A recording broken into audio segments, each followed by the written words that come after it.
You may have had a rough upbringing. You probably didn't get the love that you deserved. You more than likely didn't. And I don't think so many of us understand how many of us are in the same situation. Being so dependent as a baby, being so vulnerable, the need for shelter, the need for security, the need for love, and yet not being able to choose who gives us that shelter, who gives us that security, who gives us that love. Ending up in a home where you're not valued, where you're not seen, can take a toll on you. They say you're a product of your environment. And sometimes people just think about zip codes and whether or not they grew up in the suburbs, but the very first environment you're in is the one you find at your mother's bosom, is the one you find on your father's chest. It's the one you have in your living room. It's the one you have at the dinner table. It's whether or not you're being heard. It's whether or not someone's even asking you how your day went. It's whether or not they even care about the answer. It's crying and having someone minimize your feelings and telling you, get over it.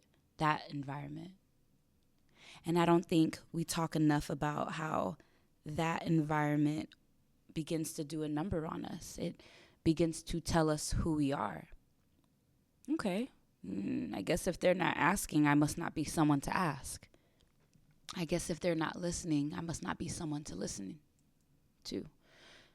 I guess if I'm not getting love, maybe I'm not someone to love. And this starts early. This starts early.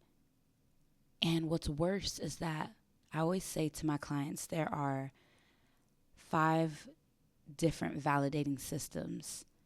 So the worst part about it, starting at home, which is number 1, where the authority figures here are your parents, your siblings, and other close relatives.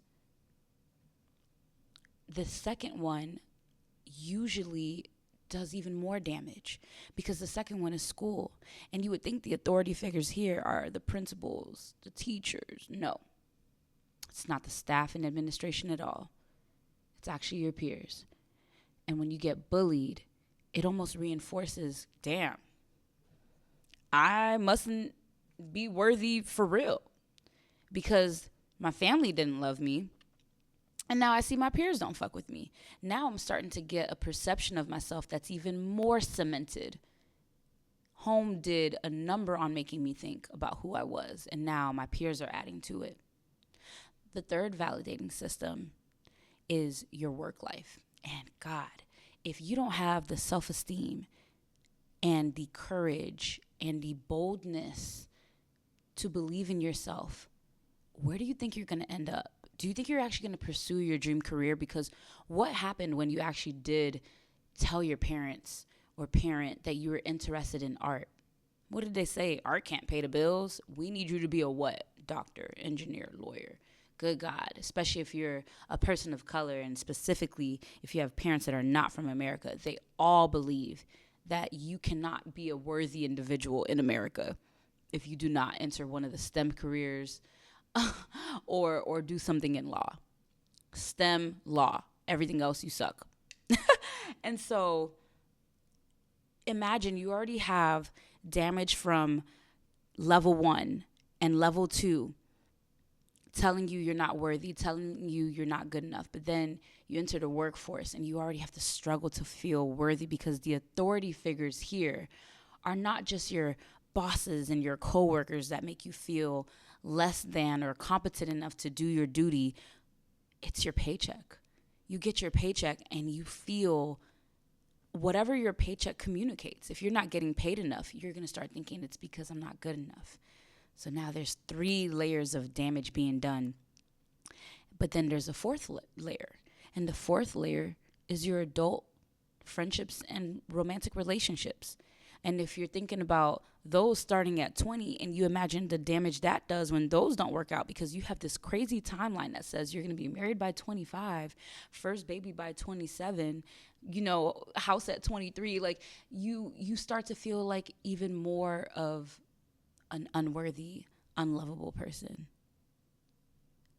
Oh, to have this beginning where you didn't experience love, because everything that will come for you, everything that will attack you when you go to school as a child, when you get into relationships as an adult, when you work as an adult, everything that will attack you will be able to succeed because of what armor you weren't given as a child. Do you know how hard you have to fight?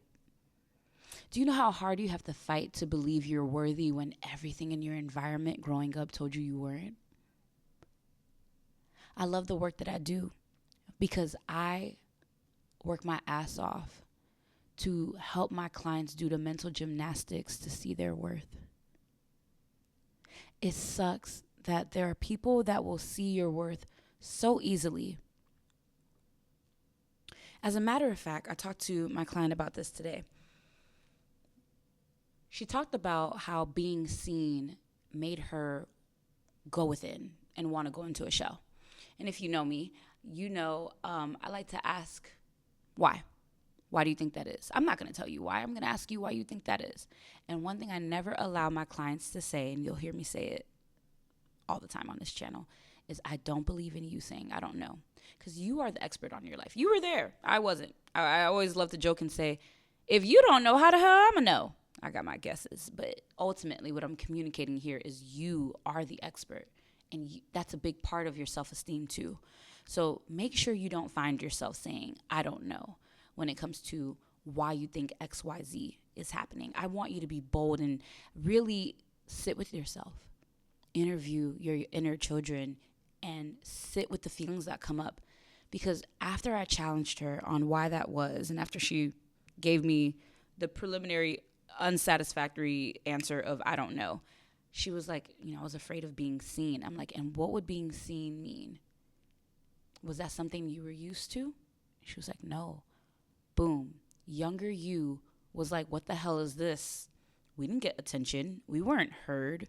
We weren't seen. We weren't valued. Ultimately, we weren't loved and celebrated for our creativity, for our thoughts, our beliefs. None of that. We weren't given a mic.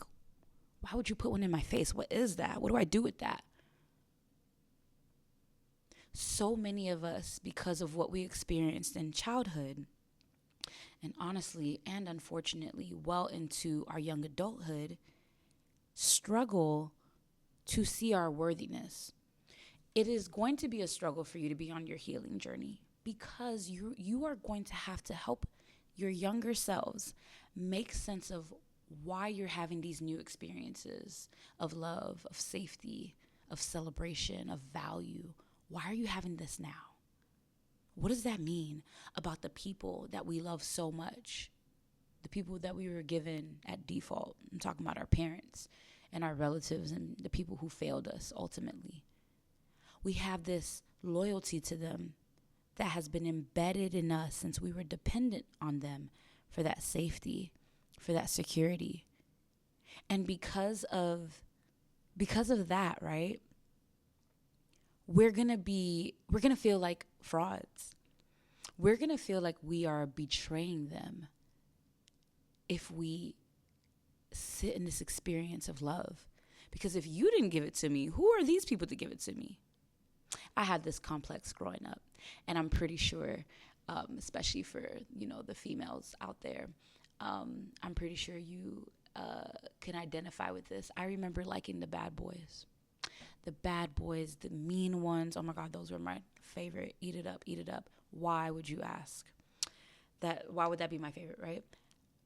I would tell you it's because whenever they did show love, the seldom love, when they showed the bits and pieces, whenever they gave the breadcrumbs, I at least knew it was real, because I could see the contrast. And the only reason I said that was because my brother was like that. He was cold and he wasn't very loving, and I accepted him for it. because I knew, well, this is love. And this was my default example of a man at that, right? So, of course, I'm going to expect all men to look like him. Whenever I experienced men who were kind from the get-go, ew, lame, loser, this feels like love bombing. Wasn't even love bombing. Just someone being kind to me. I was like, it's not genuine. Someone being kind isn't genuine. It just wasn't my norm. And because it wasn't my norm, I ran from it. And this is what we'll do across our healing journey. We will self-sabotage, and we will look for situations that feel familiar. So the reason why attention on my client and being celebrated, or even a man being kind to the younger version of me, is so uncomfortable and makes us want to go within is because we're used to going within. We're used to rejection. So we'll just reject the situation and go back to our comfort zone, which is being alone, processing it, and just being like, that was weird. Instead of sitting in the discomfort and the heartbreak that is, why the fuck wasn't this love? Why the fuck wasn't this treatment? Why the fuck was any of this given to me by these people? That is hard to do. That is hard to do because why is it so easy for a stranger to love me and my mom doesn't express it? Why is it so easy for this new girl that I met a year ago to express her love for me and show me warmth and loyalty, but this friend I had for over 15 years is struggling to show that? Why? How is that? Why is it that this guy is a better friend to me than my own brother? Why is it that this stranger cares about my safety more than the people who grew up with me? It's an interesting and fucking twisted thing if we're being honest. Because you are going to run into people that will have you shooketh. You'll be looking at your past like, I was abused. I wasn't loved. And I think because we grow up with this experience of our upbringing as our default, we're just kind of like, And that's why it's always so funny when people go to college, for example, and you end up in class with people from all walks of life, right? And then you talk about your upbringing and you realize, it wasn't normal for XYZ to happen. No, we actually did eat dinner and talk to each other. Then you're like, the fuck? Then you see people, and I remember this happened for me because my mom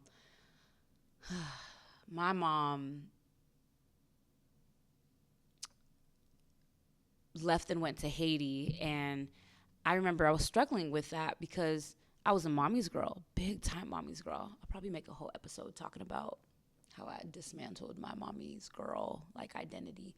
But I remember seeing my best friend, my now best friend, her mom came to stay with us, and they were so cool, and she was so excited, and her mom was excited, and she was greeted with this joy. And I remember she left her a note, and she just talked about how proud she was of her gem daughter. And I just remember thinking, oh shit, I don't think my mom loves me.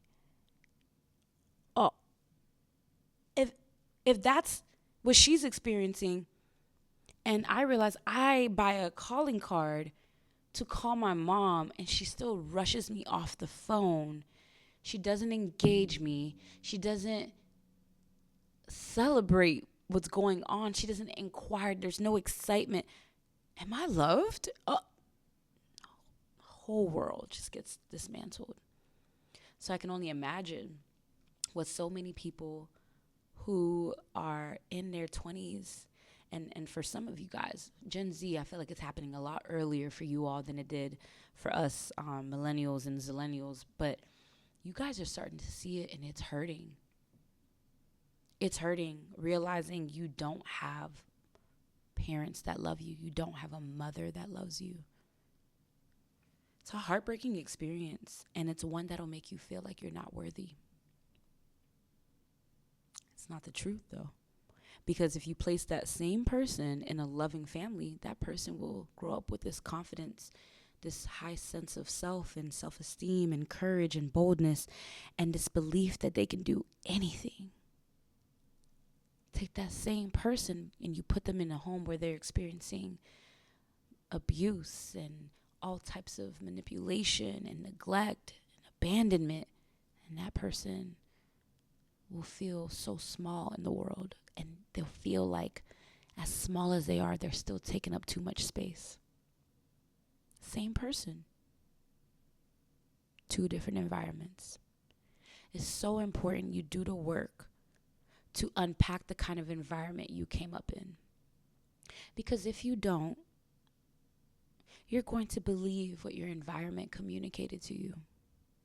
Abuse will communicate to you that you're a low life, that you're not worthy of safety and protection. Manipulation will communicate to you that you're not worthy of respect and regard. Neglect will communicate to you that you are not lovable. Abandonment will communicate that no one wants to be around you. All of these different forms of mistreatment will tell you that you're not important, tell you that you're not worthy, tell you that you're not good enough. If you don't do the work to unpack the environment that you grew up in, you're going to believe these things. Now, you might be like, well, how do I know it's not true? Simply put, this is my personal belief. Simply put, you are a manifestation of God. I'm not religious at all. I believe that there is a creator being. And I believe when I look at the wonders of this world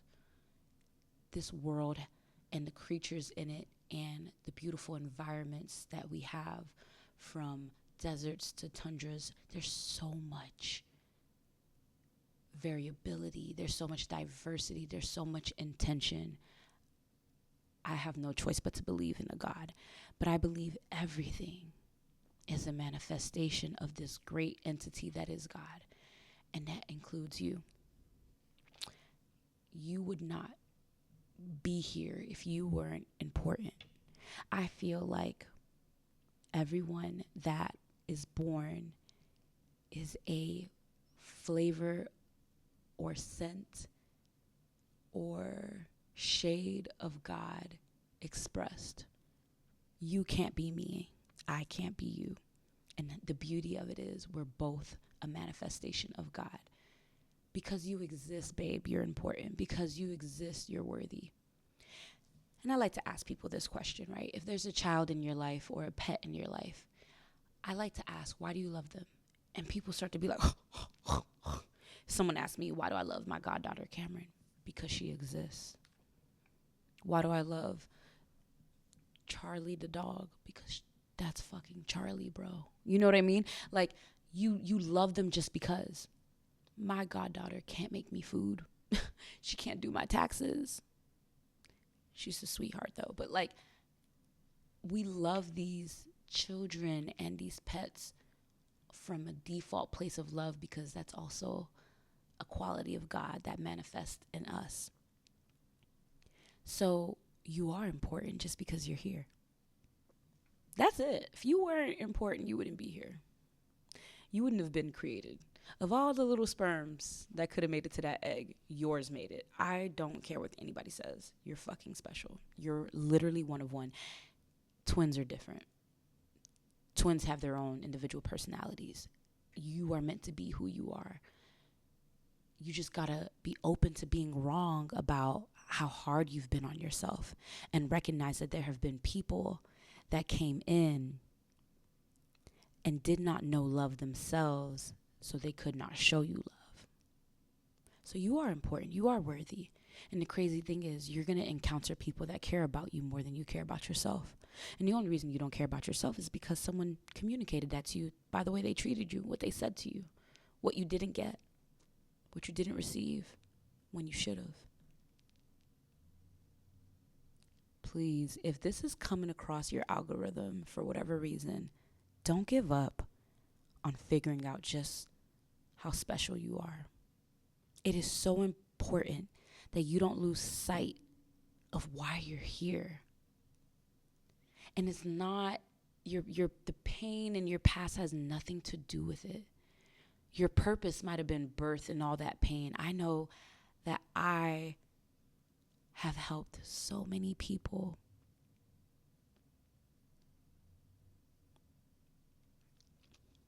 And I get so emotional about it because there's a younger version of me that's like, we did, we are, they like us. And I'm so glad I didn't let what my environment communicated to me deter me from who I could be and who I was all along, just in the wrong environment. This is a bite. This is like a little mini session for you. I hope it does something for you. I am being intentional about posting more frequently on YouTube, TikTok, and Instagram. So follow me. Follow me on this journey. Stand with me in this journey. Sit with me in this journey. Cry with me on this journey. Heal with me on this journey. Everyone can't afford one-on-one sessions with me. If you are available, you can go to the link in bio to do that, but just enjoy the free content. Comment down below. I'd love to engage with you, but that's it for now. Love you. Mean it. Book a session if you need it. Bye.